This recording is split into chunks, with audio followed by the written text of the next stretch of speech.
Assalamualaikum warahmatullahi wabarakatuh. Di sini kami akan berdiskusi mengenai Aristoteles. Perkenalkan, kami dari kelompok 4. Saya Puspita Sekar Fadila. Saya Devi Novita Sari Anggraini. Saya Dwi Rizky Ayu. Kami akan berdiskusi mengenai pertemuan kelima filsafat Plato, filsafat politik. Plato lahir sekitar 427 hingga 347 sebelum Masehi.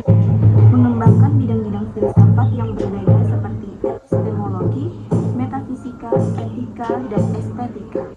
Pengaruhnya yang mendalam pada filsafat barat ditegaskan dalam pernyataan terkenal Alfred North Whitehead. Karakterisasi paling aman dari tradisi filsafat Eropa adalah bahwa ia terdiri dari serangkaian catatan kaki Plato. Ia juga merupakan filsuf politik prototipe yang ide-idenya memiliki dampak mendalam pada teori politik berikutnya. Pengaruh terbesarnya adalah Aristoteles, tetapi ia memengaruhi pemikiran politik barat dalam banyak hal akademik. Sekolah yang didirikannya pada 385 sebelum Masehi menjadi model bagi sekolah-sekolah pendidikan tinggi lainnya dan kemudian bagi universitas-universitas Eropa. Filsafat Plato ditandai dengan penggunaan dialektika, sebuah metode diskusi yang melibatkan wawasan yang semakin mendalam tentang hakikat realitas, dan oleh optimisme kognitif, sebuah keyakinan pada kapasitas pikiran manusia untuk mencapai kebenaran dan menggunakan kebenaran ini untuk mengatur urusan manusia secara rasional dan berbudi luhur. Plato percaya bahwa kepentingan-kepentingan yang saling bertentangan dari berbagai bagian masyarakat dapat diselaraskan tatanan politik yang terbaik, rasional, dan benar. Yang diusulkannya mengarah pada kesatuan masyarakat yang harmonis dan memungkinkan setiap bagiannya berkembang, tetapi tidak dengan mengorbankan yang lain. Desain teoritis dan implementasi praktis tatanan tersebut menurutnya tidak mungkin dilakukan tanpa kebajikan.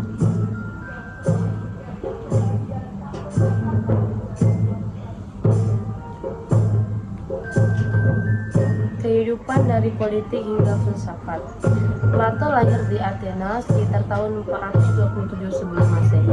Hingga pertengahan usia 20-an, Athena terlibat dalam konflik militer yang panjang dan membawa bencana dengan Sparta, yang dikenal sebagai Perang Peloponnesus.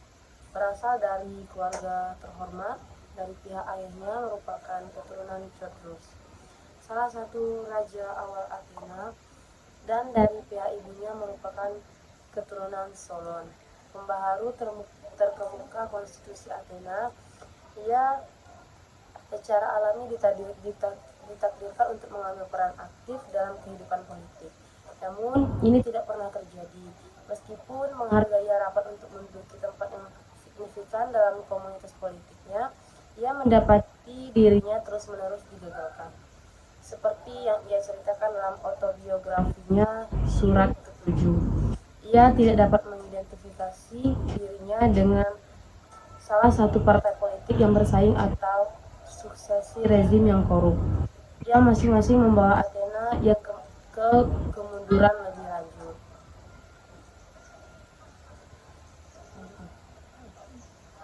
Ia adalah murid Socrates yang dianggap sebagai orang paling adil pada masanya, dan yang meskipun tidak meninggalkan tulisan apapun, memberikan pengaruh besar pada filsafat. Socrates lah yang menurut Cicero menurunkan filsafat dari langit. Para filsuf pra-Socrates sebagian besar tertarik pada kosmologi dan ontologi. Sebaliknya, perhatian Socrates hampir secara eksklusif adalah masalah moral dan politik. Pada tahun 399, ketika pengadilan demokratis memberikan suara mayoritas dari 501 juri untuk mengeksekusi Socrates atas tuduhan tidak adil atas ketidaksalahan. Plato sampai pada kesimpulan bahwa semua pemerintahan yang ada buruk dan hampir tidak dapat ditebus. Umat manusia tidak akan mendapat kelegaan dari kejahatan sampai mereka benar-benar filsuf, memperoleh kekuasaan politik atau sampai melalui beberapa dispensasi ilahi. Mereka yang memerintah dan memiliki otoritas politik di kota-kota menjadi filsuf sejati. 326A sampai 326B. Kemudian karena pendapat inilah ia mengasingkan diri ke akademinya dan Syria untuk menerapkan ide-idenya. Ia mengunjungi Sirakusa pertama kali pada tahun 387, kemudian pada tahun 367 dan sekali lagi pada tahun 362 sampai 361 dengan tujuan umum untuk menenangkan para jaran Sisilia dengan pendidikan filsafat dan untuk membangun pemerintahan politik yang patut dicontoh. Namun petualangan dengan politik praktis ini berakhir dengan kegagalan dan Plato kembali ke Athena. Akademinya yang menyediakan basis bagi generasi-generasi filsuf Platonis berikutnya hingga penutupan terakhirnya pada tahun 529 Masehi, menjadi lembaga pendidikan paling terkenal di dunia Helenistik, matematika, retorika, astronomi, dialektika, dan mata pelajaran lain, yang semuanya dianggap penting untuk pendidikan para filsuf dan negarawan. Dipelajari di sana, beberapa murid Plato kemudian menjadi pemimpin, mentor, dan penasihat konstitusional di negara maupun kota Yunani. Muridnya yang paling terkenal adalah Aristoteles. Plato meninggal sekitar tahun 367 sebelum Masehi. Selama masa hidupnya, Athena meninggalkan ambisi militer dan kekaisarannya dan menjadi pusat intelektual Yunani. Dia menjadi tuan rumah bagi keempat sekolah filsuf Yunani utama yang didirikan pada abad keempat, Akademi Plato, Lyceum Aristoteles, serta sekolah Epikuros dan Stoa. 3. Tugas filsafat politik. Meskipun Republik, Statesman, The Laws, dan beberapa dialog pendek lainnya dianggap sebagai satu-satunya dialog Plato yang benar-benar politis, dan dapat dikatakan bahwa filsafat politik adalah ide yang menjadi perhatian terbesarnya di dunia berbahasa Inggris di bawah pengaruh filsafat analitik abad ke-20. Tugas utama filsafat politik saat ini masih sering dilihat sebagai analisis konseptual, klarifikasi konsep-konsep politik. Untuk memahami apa artinya ini, mungkin berguna untuk menganggap konsep sebagai penggunaan kata-kata. Ketika kita menggunakan kata-kata umum seperti meja, kursi, pena, atau istilah politik seperti negara kekuasaan, demokrasi, atau kebebasan dengan menetapkannya pada berbagai hal, kita memahaminya dengan cara tertentu dan karenanya memberikan makna tertentu pada mereka. Analisis konseptual kemudian merupakan pembersihan mental, klarifikasi suatu konsep dalam maknanya. Dengan demikian, ia memiliki tradisi panjang dan pertama kali diperkenalkan dalam dialog-dialog Platonis. Meskipun hasilnya sebagian besar tidak meyakinkan, terutama dalam dialog-dialog awal, Socrates mencoba mendefinisikan dan mengklarifikasi berbagai konsep. Akan tetapi, berbeda dengan apa yang dilakukan oleh beberapa filsuf analitik. Bagi Plato, analisis konseptual bukanlah tujuan akhir, tetapi langkah awal. Langkah berikutnya adalah evaluasi kritis terhadap keyakinan, memutuskan mana di antara ide-ide yang tidak sesuai, yang benar, dan mana yang salah. Bagi Plato, membuat keputusan tentang tatanan politik yang benar bersama dengan pilihan antara perdamaian dan perang adalah pilihan terpenting yang dapat dibuat seseorang dalam politik. Keputusan semacam itu tidak dapat diserahkan sepenuhnya kepada opini publik. Menurutnya, yang belum banyak kasus tidak akan memiliki pandangan ke depan yang cukup dan hanya mendapatkan pelajarannya. Setelah kejadian dari bencana yang tercatat dalam sejarah, dalam filosofi politiknya, klarifikasi konsep dengan demikian merupakan langkah awal dalam mengevaluasi keyakinan. Dan keyakinan yang benar pada gilirannya mengarah pada jawaban atas pertanyaan tentang tatanan politik terbaik. Pergerakan dari analisis konseptual melalui evaluasi keyakinan ke tatanan politik terbaik dapat dilihat dengan jelas dalam struktur Republik Plato. Pencarian keadilan di Republik. Salah satu konsep etika dan politik yang paling mendasar adalah keadilan. Ini adalah konsep yang kompleks dan ambigu. Ini dapat merujuk pada kebaikan individu, tatanan masyarakat, serta hak-hak individu yang bertentangan dengan tatanan sosial ini. Dalam buku Satu Republik, Socrates dan lawan bicaranya membahas makna keadilan. 4 definisi yang melakukan bagaimana kata keadilan dikaiursun benar-benar digunakan ditawarkan. Orang tua tentang cara Richard Wallace menyarankan definisi pertama. Keadilan adalah mengatakan kebenaran dan membayar kembali apa yang dipinjam. 331D.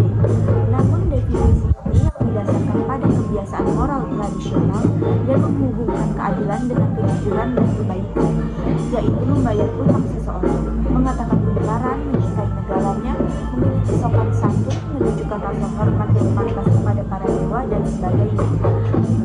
Ditemukan tidak memadai. Itu tidak dapat menahan tantangan zaman baru dan kekuatan berpikir kritis. Socrates membantahnya dengan menghadirkan contoh kandungan. Jika kita diam-diam setuju bahwa keadilan berhubungan dengan kebaikan, maka mengembalikan senjata yang dipinjam dari seseorang yang meskipun pernah waras telah berubah menjadi orang gila, tampaknya tidak adil. Dia tetapi melibatkan bahaya yang dapat merugikan kedua belah pihak. Putra Cephalus, Polemarchus, yang melanjutkan diskusi setelah ayahnya pergi untuk mempersembahkan kurban, memberikan pendapatnya bahwa penyair Simonides benar ketika mengatakan bahwa adil untuk diberikan kepada 9 orang yang menjadi haknya. 331. Ia menjelaskan pernyataan ini dengan mendefinisikan keadilan sebagai memperlakukan teman dengan baik dan musuh dengan buruk. 332D. Di bawah tekanan keberatan Socrates bahwa seseorang mungkin keliru dalam menghakimi orang lain dan dengan demikian merugikan orang lain, Polemarchus memodifikasi definisinya dengan mengatakan bahwa keadilan adalah memperlakukan dengan baik seorang teman yang baik dan merugikan musuh yang jahat. 335A. Akan tetapi, ketika Socrates akhirnya menolak bahwa tidak adil untuk merugikan siapapun karena keadilan tidak dapat menghasilkan ketidakadilan, Polemarchus benar-benar bingung. Ia setuju dengan Socrates bahwa keadilan yang secara yang disetujui kedua belah pihak berkaitan dengan kebaikan tidak dapat menimbulkan kerugian apapun yang hanya dapat disebabkan oleh ketidakadilan. Seperti ayahnya, ia menarik diri dari dialog tersebut. Pembaca yang cerdas akan mencatat bahwa Socrates tidak menolak definisi keadilan yang tersirat dalam perkataan Simonides yang disebut sebagai orang bijak, yaitu bahwa keadilan akan memberikan kepada setiap orang apa yang pantas baginya. 332B. Tetapi hanya penjelasannya diberikan oleh Polemarchus, namun definisi ini dianggap tidak jelas. Bagian pertama buku 1 Republik berakhir dengan cara yang negatif. Dengan tiap pihak yang setuju bahwa tidak ada definisi yang diberikan yang diuji dan bahwa pertanyaan awal apakah keadilan itu lebih sulit dijawab daripada yang tampak pada awalnya. Hasil negatif ini dapat dilihat sebagai terapi linguistik dan filosofis. Pertama, meskipun keberatan Socrates terhadap definisi yang diberikan dapat ditentang, ditunjukkan sebagaimana adanya bahwa pendapat umum tentang keadilan melibatkan ketidakkonsistenan. Pendapat tersebut tidak konsisten dengan pendapat lain yang dianggap benar. Definisi representatif yang didasarkan pada penggunaan kata keadilan sehari-hari mungkin membantu kita untuk memahami arti keadilan, tetapi juga memberikan penjelasan lengkap tentang apa itu keadilan. Definisi ini harus dilengkapi dengan definisi yang akan membantu kejelasan dan menetapkan arti keadilan. Namun untuk mengusulkan definisi yang memadai, seseorang harus mengetahui apa sebenarnya keadilan itu. Cara orang mendefinisikan kata tertentu sebagian besar ditentukan oleh keyakinan yang mereka pegang tentang hal yang dirujuk oleh kata ini. Definisi yang hanya bersifat arbiter atau terlalu sempit atau terlalu luas yang didasarkan pada keyakinan yang salah tentang keadilan tidak memberikan kemungkinan untuk berkomunikasi. Dialog platonis merupakan ekspresi komunikasi utama yang dapat terjadi di antara manusia, dan komunikasi sejati kemungkinan besar hanya terjadi jika individu dapat berbagi makna dari kata-kata yang mereka gunakan. Komunikasi yang didasarkan pada keyakinan yang salah seperti pernyataan ideologi masih mungkin tetap tampaknya terbatas, memecah belah orang menjadi beberapa golongan, dan seperti yang diajarkan sejarah kepada kita, pada akhirnya hanya dapat menyebabkan kebingungan. Definisi keadilan sebagai memperlakukan teman dengan baik dan musuh dengan buruk. Bagi Plato tidak memadai karena terlalu sempit, tetapi juga salah karena didasarkan pada keyakinan yang keliru tentang apa itu keadilan, yaitu pada keyakinan yang didasarkan pada faksionalisme yang tidak dikaitkan Sokrates dengan orang bijak tetapi dengan para tiran. 336a. Oleh karena itu, dalam Republik serta dalam dialog platonis lainnya ada hubungan antara analisis konseptual dan evaluasi kritis terhadap keyakinan. Tujuan dari percakapan ini hanya linguistik, untuk mencapai definisi verbal yang memadai, tapi juga substansial, untuk mencapai keyakinan yang benar. Pertanyaan apa itu keadilan tidak hanya tentang penggunaan kata keadilan secara linguistik, tetapi terutama tentang hal yang dirujuk oleh kata tersebut. Fokus bagian kedua buku 1 bukan lagi klarifikasi konsep, tetapi evaluasi keyakinan.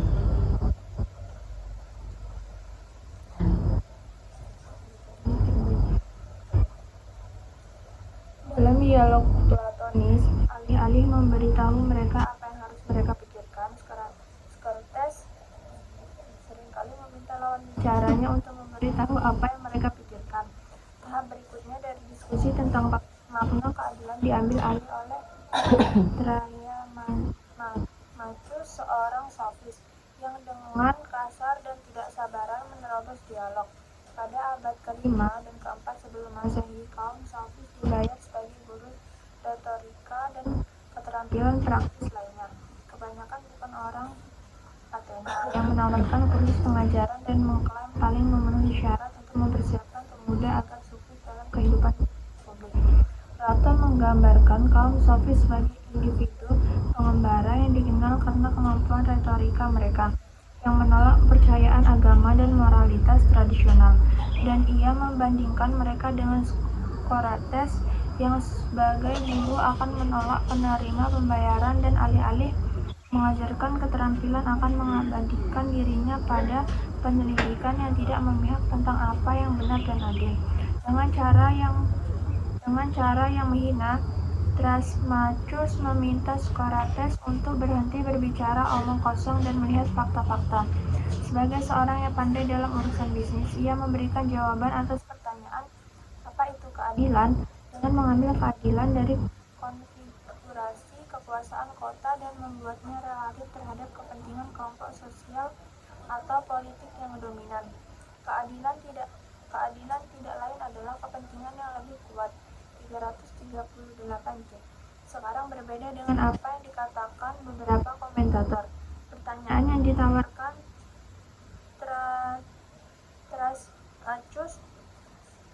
Thrasymachus sebagai jawaban atas pertanyaan Sokrates tentang keadilan bukanlah sebuah definisi.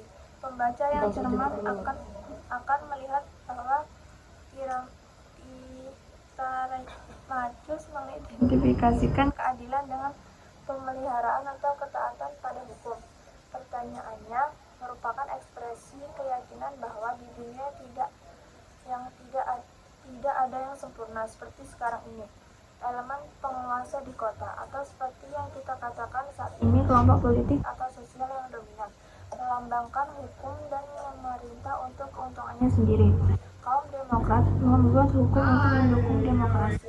Kaum aristokrat membuat hukum yang mendukung pemerintah hukum bangsawan. Kaum berpunya membuat hukum yang melindungi status mereka dan menjaga bisnis mereka tetap berjalan, dan seterusnya. Kepercayaan ini menyeratkan pertama bahwa keadilan bukanlah nilai universal, tetapi sebuah gagasan yang relatif terhadap kemanfaatan kelompok status quo yang dominan. Kedua, bahwa keadilan adalah kepentingan eksklusif kelompok dominan. Ketiga, bahwa keadilan digunakan sebagai sarana penindasan dan karenanya merugikan mereka yang tidak berdaya. Keempat, bahwa tidak ada kebaikan bersama maupun keselarasan kepentingan antara mereka yang berbeda dalam posisi berkuasa dan mereka yang tidak. Yang ada hanyalah dominasi oleh mereka yang kuat dan memiliki hak istimewa atas mereka yang tidak berdaya. Bahasa moral keadilan digunakan hanya sebagai alat untuk menyembunyikan kepentingan politik dominan dan membuat kepentingan ini tampak universal. Mereka yang kuat menyatakan apa yang telah mereka buat, apa yang menguntungkan mereka sendiri sebagai hal yang adil. Kesombongan Thrasymachus dalam membuat pernyataannya menunjukkan bahwa ia sangat percaya bahwa memiliki pandangan yang berbeda dari pandangannya sendiri, berarti menyesatkan diri sendiri tentang dunia sebagaimana adanya. Setelah menyampaikan pernyataannya, Thrasymachus bermaksud untuk pergi seolah-olah dia percaya bahwa apa yang dia katakan begitu meyakinkan, sehingga tidak ada perdebatan lebih lanjut tentang keadilan yang mungkin terjadi. Dalam republik, dia mencontohkan kekuatan sebuah dogma. Memang dia memberi Socrates tantangan yang kuat, namun terlepas dari apakah apa yang dia katakan terdengar menarik bagi siapapun atau tidak, Socrates tidak yakin dengan pernyataan keyakinannya. Keyakinan membentuk kehidupan kita sebagai individu, bangsa, zaman, dan peradaban. Haruskah kita benar-benar percaya bahwa keadilan mematuhi hukum benar-benar baik bagi orang lain, keuntungan bagi yang lebih kuat dan penguasa, merugikan orang yang patuh, sementara ketidakadilan tidak mematuhi hukum menguntungkan diri sendiri. Diskusi antara Socrates dan lawan bicaranya tidak lagi tentang makna keadilan. Ini tentang keyakinan mendasar dan tidak mengatur topik biasa, tetapi cara kita seharusnya hidup. Meskipun dalam buku 1 Socrates akhirnya berhasil menunjukkan kepada Thrasymachus bahwa posisinya bertentangan dengan dirinya sendiri dan Thrasymachus menarik diri dari dialog, mungkin tidak sepenuhnya yakin, namun berwajah merah. Dalam buku 2 argumen Thrasymachus diambil alih oleh dua intelektual muda, saudara-saudara Plato, Glaucon dan Adeimantus, yang demi keingin-tahuan dan latihan intelektual yang menyenangkan mendorongnya hingga batasnya. Thrasymachus menarik diri, tetapi pernyataannya skeptisisme moral dan relativisme, dominasi kekuasaan dalam hubungan manusia, dan tidak adanya keharmonisan kepentingan melayang di atas pikiran barat. Dibutuhkan seluruh generasi pemikir untuk berjuang dengan keyakinan Thrasymachus, dan perdebatan masih berlanjut. Dibutuhkan seluruh sisa republik untuk menyajikan argumen dalam membela keadilan sebagai nilai universal dan fondasi tatanan politik terbaik. Tatanan politik terbaik. Meskipun sebagian besar republik dikhususkan untuk menggambarkan negara ideal yang diperintah oleh para filsuf dan kemundurannya, tema utama dialog tersebut adalah keadilan. Cukup jelas bahwa Plato tidak memperkenalkan inovasi politiknya yang fantastis, yang digambarkan Socrates sebagai kota dalam ucapan, model di surga untuk tujuan implementasi praktis. Isi negara ideal digunakan untuk menggambarkan tesis utama dialog bahwa keadilan yang dipahami secara tradisional sebagai kebajikan dan terkait dengan kebaikan adalah fondasi tatanan politik yang baik. Ini karenanya merupakan kepentingan semua orang. Keadilan jika dipahami dengan benar, menurut Plato bukanlah keuntungan eksklusif dari salah satu faksi kota, tetapi berkaitan dengan kebaikan bersama seluruh komunitas politik dan menguntungkan semua orang. Keadilan memberi kota rasa persatuan, dan dengan demikian merupakan kondisi dasar bagi kesehatannya. Ketidakadilan menyebabkan perang saudara, kebencian, pertikaian, sementara keadilan mendatangkan persahabatan dan rasa tujuan bersama. Untuk lebih memahami apa itu keadilan dan tatanan politik bagi Plato, ada baiknya membandingkan filsafat politiknya dengan wawasan pra-filsafat yang disebut dalam beberapa dialog.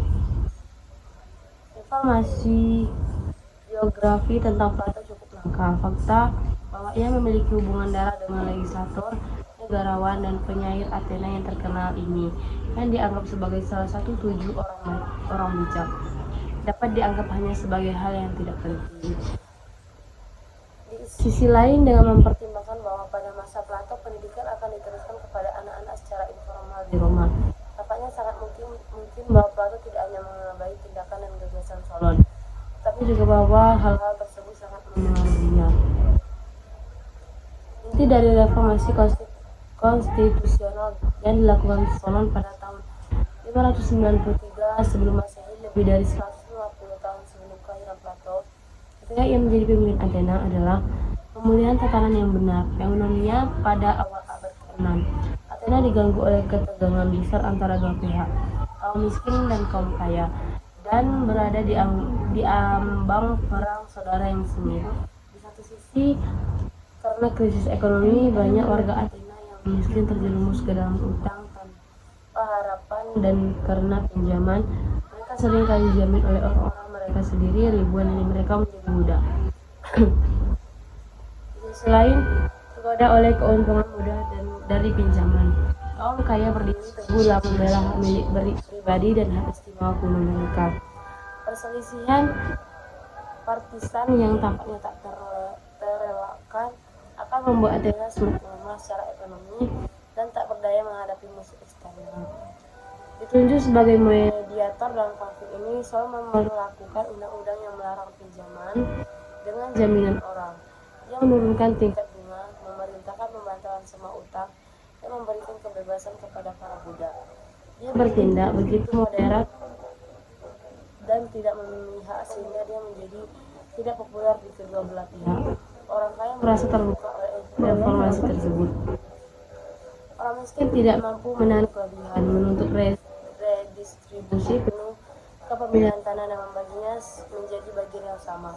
Meskipun demikian, terlepas dari kritik-kritik ini dari kedua belah pihak, Solon berhasil mendapatkan perdamaian sosial lebih jauh dengan menerapkan hukum konstitusional baru. Dia mendirikan perisai yang kuat terhadap kedua belah pihak dan tidak memberikan salah satu pihak memenangkan kemenangan yang tidak adil. Aristoteles, The Athenian Constitution. Dia memperkenalkan sistem checks and balances yang tidak akan menguntungkan pihak manapun, tapi mempertimbangkan kepentingan yang sah dari semua kelompok sosial. Dalam posisinya, dia dapat dengan mudah menjadi piran atas kota itu, tapi dia tidak mencari kekuasaan untuk dirinya sendiri.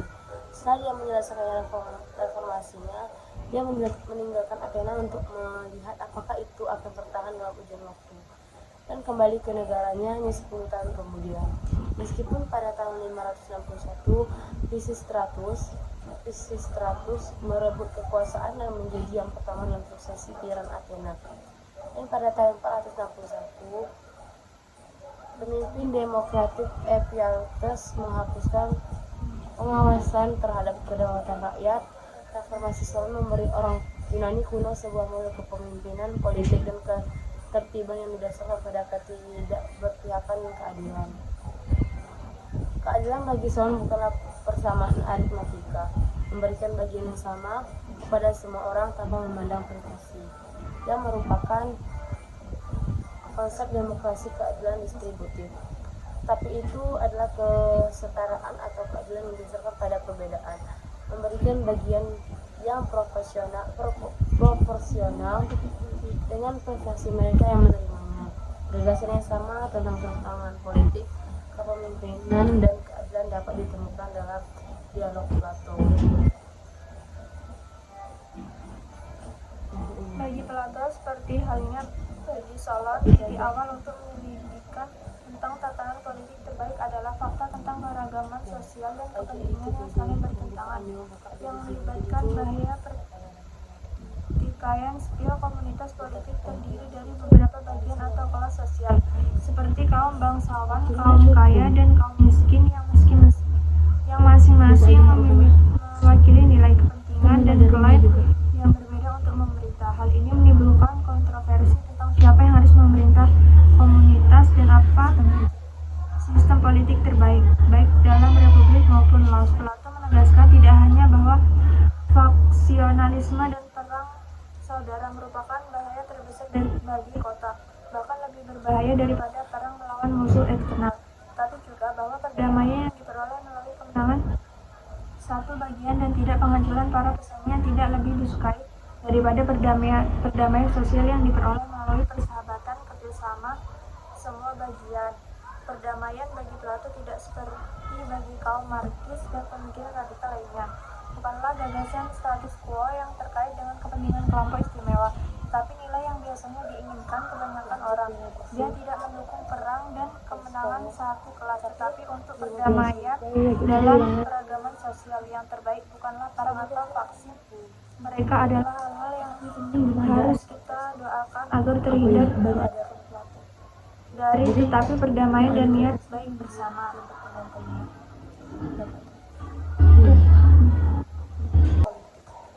Plato lahir sekitar 427 hingga 340 sebelum Masehi, mengembangkan bidang-bidang filsafat yang berbeda seperti epistemologi, metafisika, etika, dan estetika. Pengaruhnya yang mendalam pada filsafat barat ditegaskan dalam pernyataan terkenal Alfred von Weidet, karakterisasi paling aman dari tradisi filsafat Eropa adalah bahwa ia terdiri dari serangkaian catatan kaki Plato. Ia juga merupakan filsuf politik prototip yang ide-idenya memiliki dampak mendalam pada teori politik berikutnya. Pengaruh terbesarnya adalah Aristoteles, tetapi ia memengaruhi pemikiran politik barat dalam banyak hal akademik. Sekolah yang didirikannya pada 385 sebelum Masehi menjadi model bagi sekolah-sekolah pendidikan tinggi lainnya dan kemudian bagi universitas-universitas Eropa. Filsafat Plato ditandai dengan penggunaan dialektika, sebuah metode diskusi yang melibatkan wawasan yang semakin mendalam tentang hakikat realitas, dan oleh optimisme kognitif, sebuah keyakinan pada kapasitas pikiran manusia untuk mencapai kebenaran dan menggunakan kebenaran ini untuk mengatur urusan manusia secara rasional dan berbudi luhur. Plato percaya bahwa kepentingan-kepentingan yang saling bertentangan dari berbagai bagian masyarakat dapat diselaraskan tatanan politik yang terbaik, rasional, dan benar. Yang diusulkannya mengarah pada kesatuan masyarakat yang harmonis dan memungkinkan setiap bagiannya berkembang, tetapi tidak dengan mengorbankan yang lain. Desain teoritis dan implementasi praktis tatanan tersebut menurutnya tidak mungkin dilakukan tanpa kebajikan.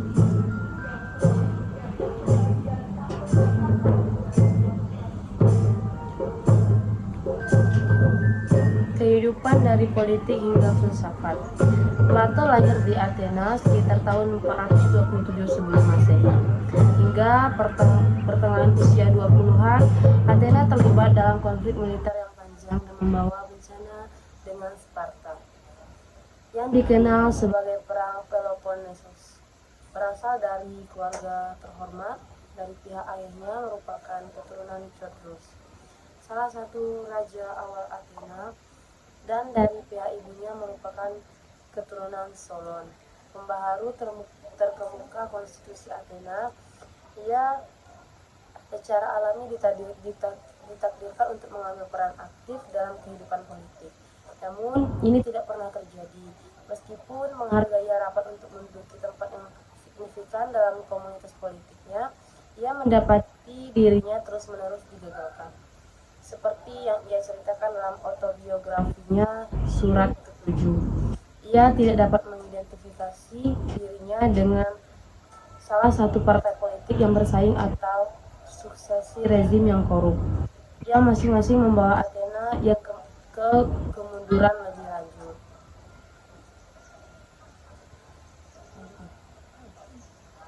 Ia adalah murid Socrates yang dianggap sebagai orang paling adil pada masanya, dan yang meskipun tidak meninggalkan tulisan apapun, memberikan pengaruh besar pada filsafat. Socrates lah yang menurut Cicero menurunkan filsafat dan langit. Para filsuf pra-Socrates sebagian besar tertarik pada kosmologi dan ontologi. Sebaliknya, perhatian Socrates hampir secara eksklusif adalah masalah moral dan politik. Pada tahun 399, ketika pengadilan demokratis memberikan suara mayoritas dari 501 juri untuk mengeksekusi Socrates atas tuduhan tidak adil atas ketidaksalahan. Plato sampai pada kesimpulan bahwa semua pemerintahan yang ada buruk dan hampir tidak dapat ditebus. Umat manusia tidak akan mendapat kelegaan dari kejahatan sampai mereka benar-benar filsuf memperoleh kekuasaan politik atau sampai melalui beberapa dispensasi ilahi. Mereka yang memerintah dan memiliki otoritas politik di kota-kota menjadi filsuf sejati. 326A sampai 326B.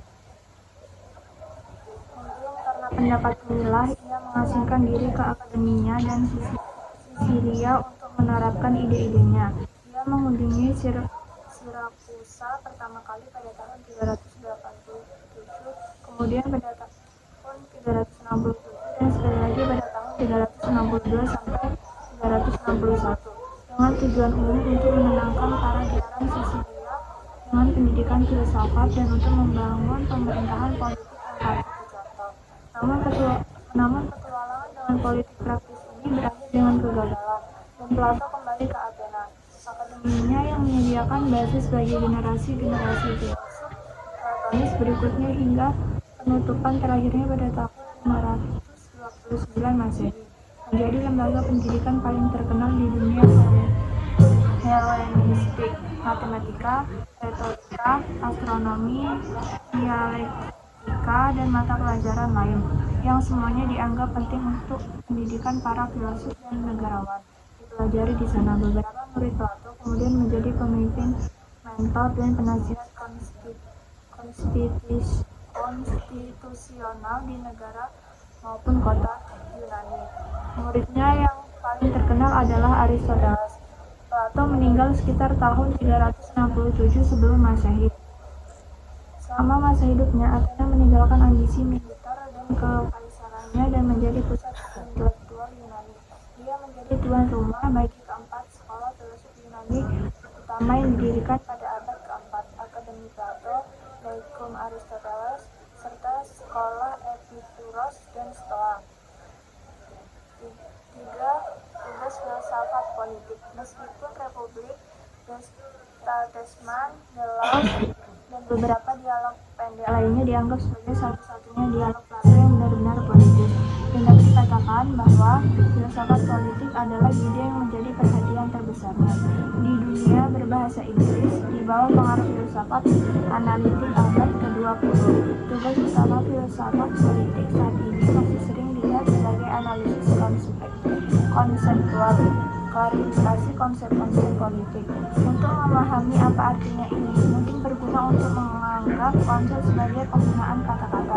Ketika kita menggunakan kata-kata umum seperti meja, kursi, pena, atau istilah politik seperti negara kekuasaan, demokrasi, atau kebebasan dengan menetapkannya pada berbagai hal, kita memahaminya dengan cara tertentu dan karenanya memberikan makna tertentu kepada mereka.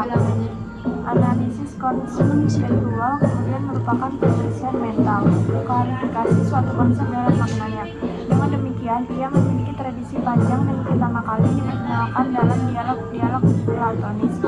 Meskipun hasilnya sebagian besar tidak meyakinkan, terutama dalam dialog-dialog awal, Socrates mencoba mendefinisikan dan mengklasifikasi berbagai konsep.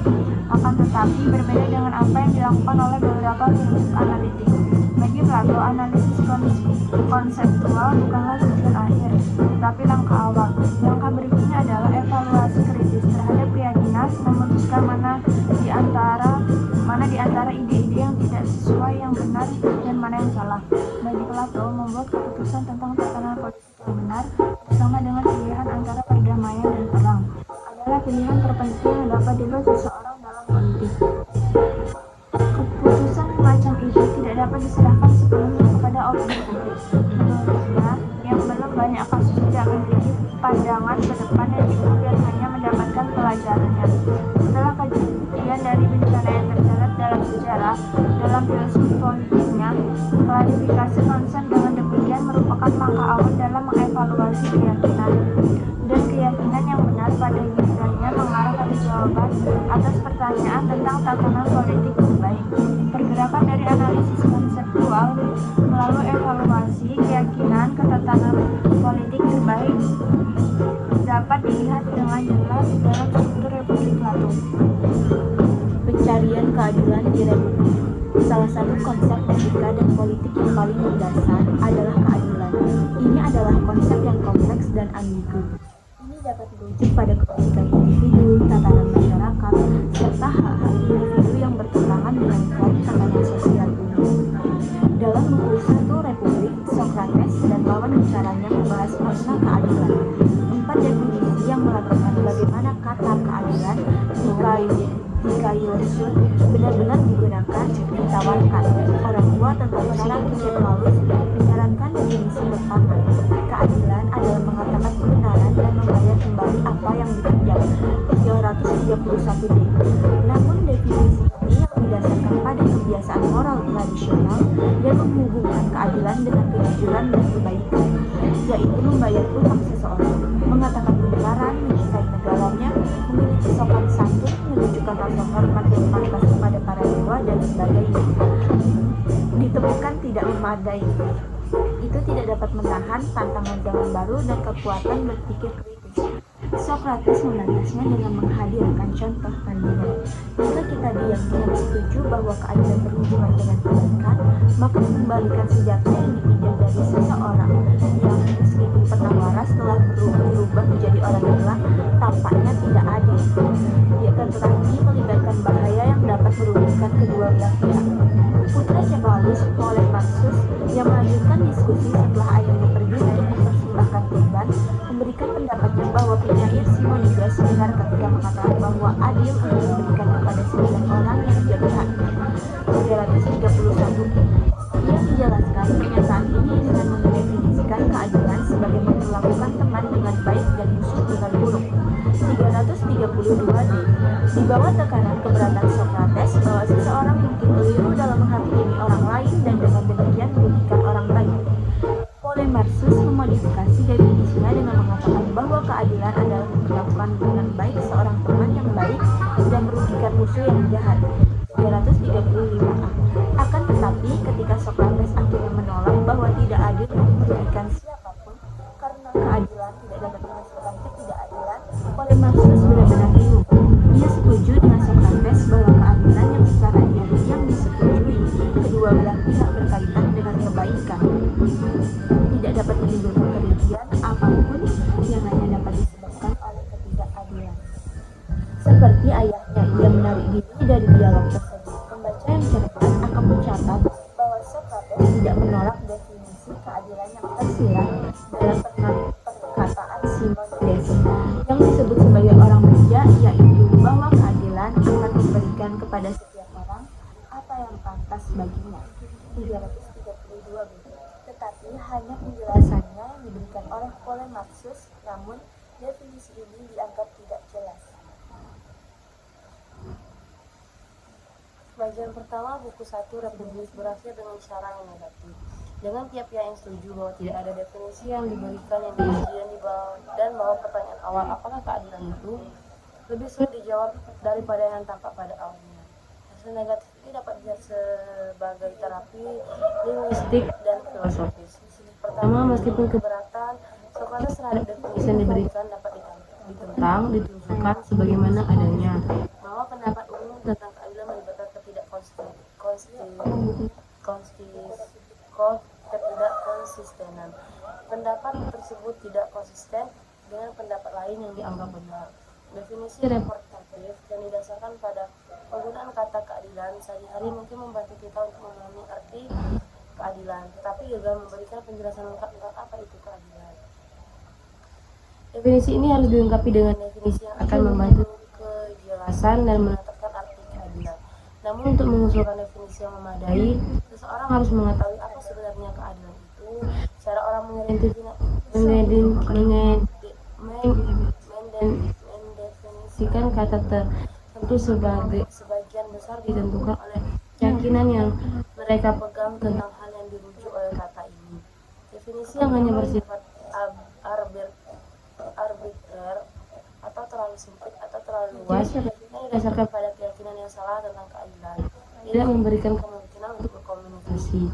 Dialog platonis merupakan ekspresi komunikasi utama yang dapat terjadi di antara manusia. Dan komunikasi sejati kemungkinan besar hanya terjadi jika individu dapat berbagi makna dari kata-kata yang mereka gunakan.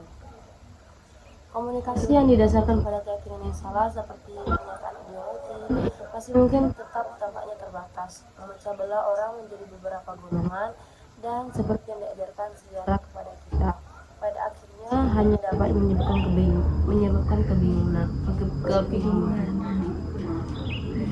Definisi keadilan sebagai memperlakukan teman dengan baik dan musuh dengan buruk. Bagi Plato tidak memadai karena terlalu sempit, tetapi juga salah karena didasarkan pada keyakinan yang keliru tentang apa itu keadilan, yaitu pada keyakinan yang didasarkan pada faksionalisme yang tidak dikaitkan Sokrates dengan orang bijak tetapi dengan para tiran. 336a. Oleh karena itu dalam Republik serta dalam dialog platonis lainnya ada hubungan antara analisis konseptual dan evaluasi kritis terhadap keyakinan. Tujuan dari percakapan ini hanya linguistik, untuk mencapai definisi verbal yang memadai, tapi juga substansial, untuk mencapai keyakinan yang benar. Pertanyaan apa itu keadilan tidak hanya tentang penggunaan kata keadilan secara linguistik, tetapi terutama tentang hal yang dirujuk oleh kata tersebut. Fokus bagian kedua buku 1 bukan lagi klarifikasi konsep, tetapi evaluasi keyakinan.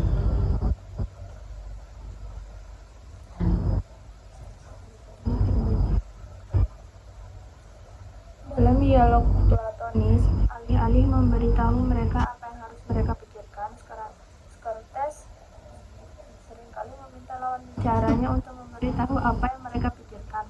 Tahap berikutnya dari diskusi tentang makna keadilan diambil alih oleh Traian-Macus, seorang sofis yang dengan kasar dan tidak sabaran menerobos dialog.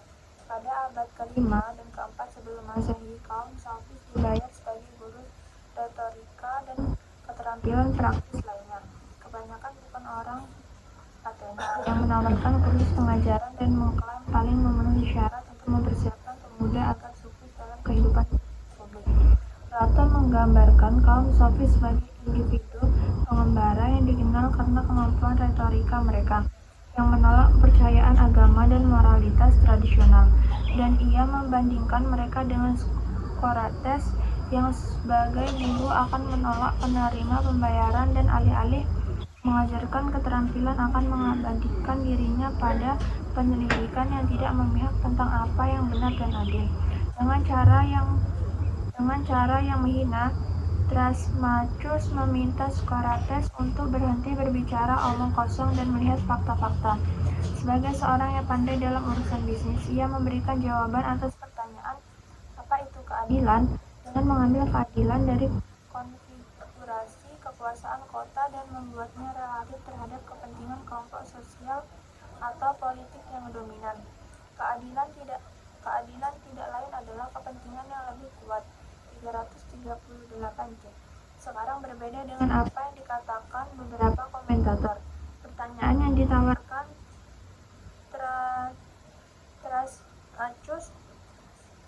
Thrasymachus sebagai jawaban atas pertanyaan Sokrates tentang keadilan bukanlah sebuah definisi. Pembaca yang cermat akan melihat bahwa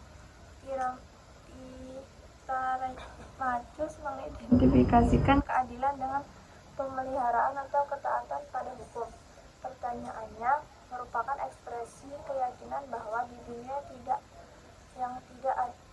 ada yang sempurna seperti sekarang ini, elemen penguasa di kota, atau seperti yang kita katakan saat ini kelompok politik atau sosial yang dominan, melambangkan hukum dan memerintah untuk keuntungannya sendiri. Kaum demokrat membuat hukum untuk mendukung demokrasi.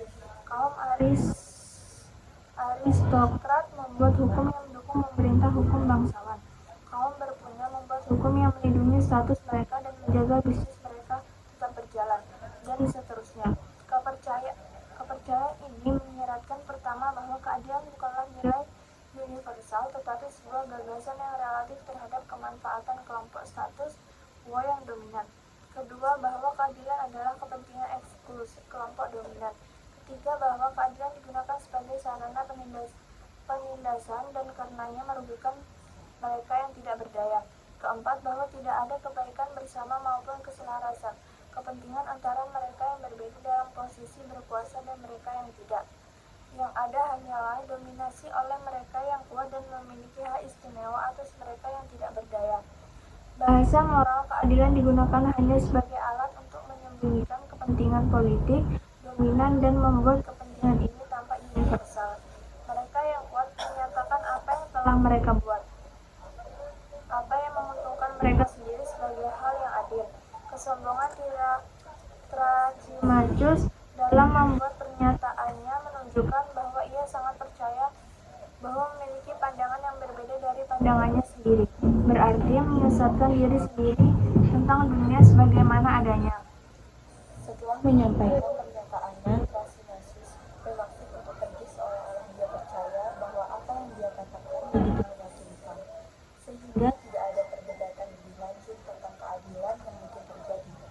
Dalam Republik, dia mencontohkan kekuatan sebuah dogma.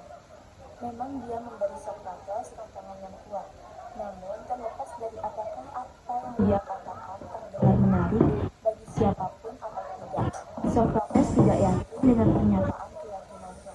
Keyakinan membentuk kehidupan kita sebagai individu, bangsa, zaman, dan peradaban.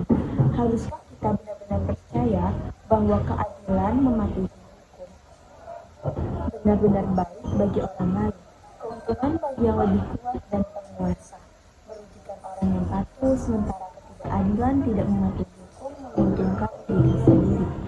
Diskusi antara Socrates dan lawan bicaranya tidak lagi tentang makna keadilan.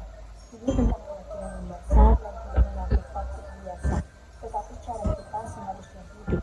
Meskipun dalam buku 1 Socrates akhirnya berhasil menunjukkan kepada Thrasymachus bahwa posisinya bertentangan dengan dirinya sendiri dan Thrasymachus menarik diri dari dialog, mungkin tidak sepenuhnya yakin, namun berwajah merah. Dalam buku 2 argumen Thrasymachus diambil alih oleh dua intelektual muda, saudara-saudara Plato, Glaucon, dan Adeimantus, yang demi keingin-tahuan dan latihan intelektual yang menyenangkan mendorongnya hingga batasnya. Thrasymachus menarik diri, tetapi pernyataannya skeptisisme moral dan relativisme, dominasi kekuasaan dalam hubungan manusia, dan tidak adanya keharmonisan kepentingan melayang di atas pikiran barat.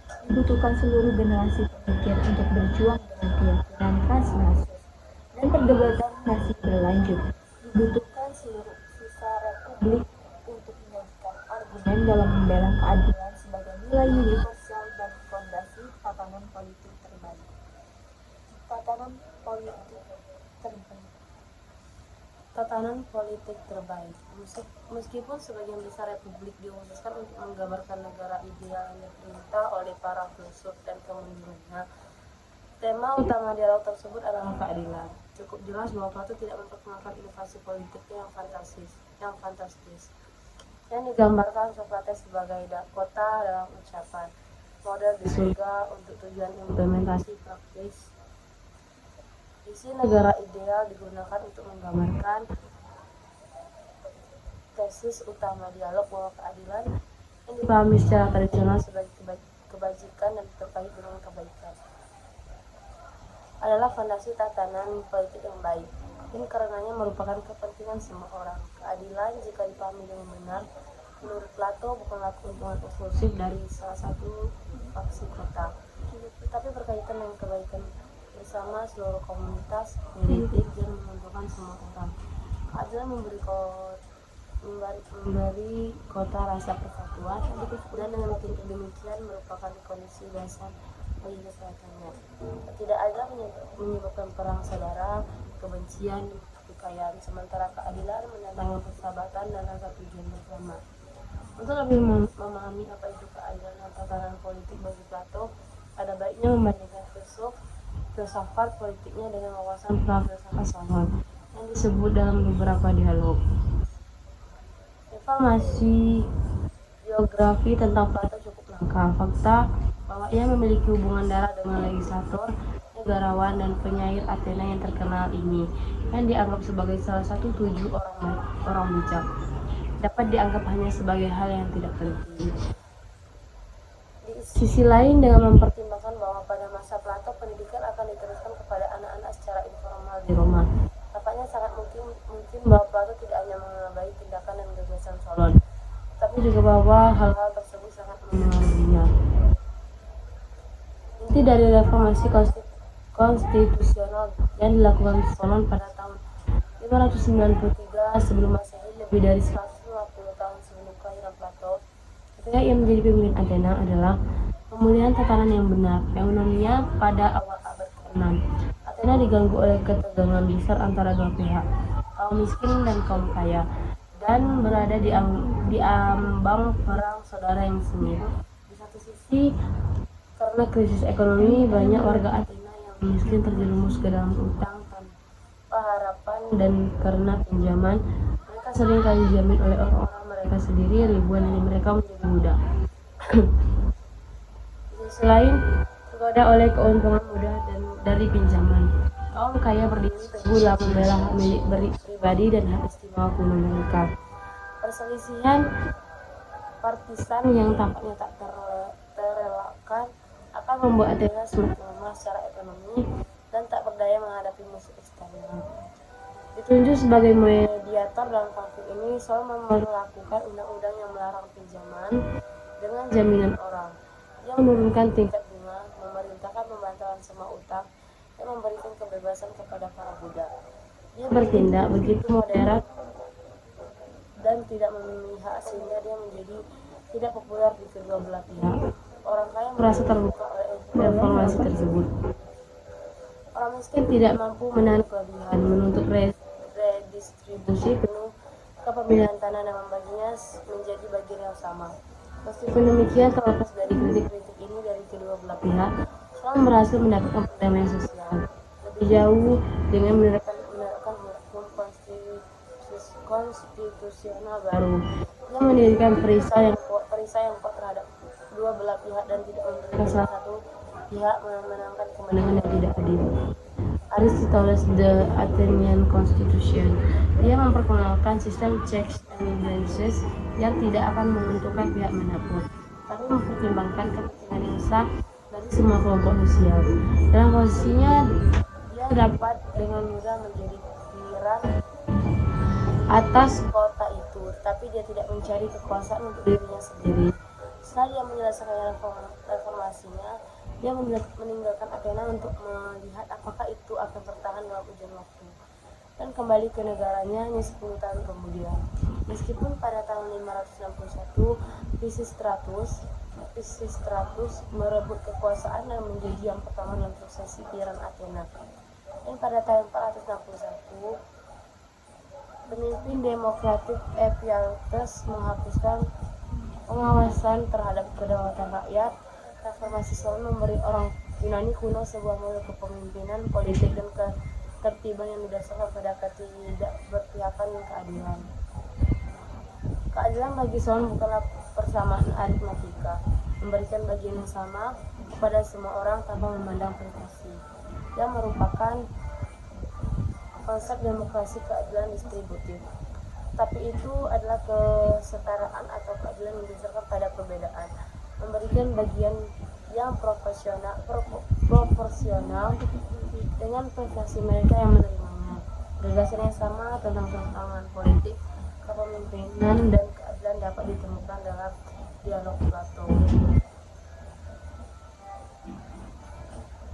Bagi Plato, seperti halnya bagi Solon, titik awal untuk menyelidikkan tentang tatanan politik terbaik adalah fakta tentang keragaman sosial dan kepentingan yang saling bertentangan, yang melibatkan bahaya pertikaian sipil. Komunitas politik terdiri dari beberapa bagian atau kelas sosial, seperti kaum bangsawan, kaum kaya, dan kaum miskin yang masing-masing mewakili nilai kepentingan dan klaim yang berbeda untuk memerintah. Hal ini menimbulkan kontroversi tentang siapa yang harus memerintah komunitas dan apa sistem politik terbaik, baik dalam republik maupun Laos. Plato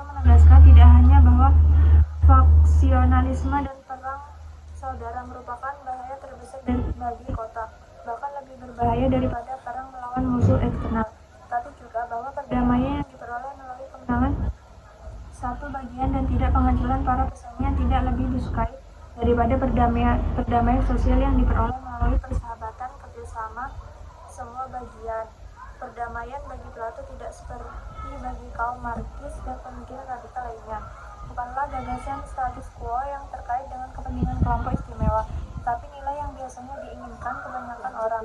Dia tidak mendukung perang dan kemenangan satu kelas, tetapi untuk perdamaian dalam keragaman sosial. Yang terbaik bukanlah perang atau vaksin. Mereka adalah hal-hal yang harus kita doakan agar terhindar dari, tetapi perdamaian dan niat baik bersama.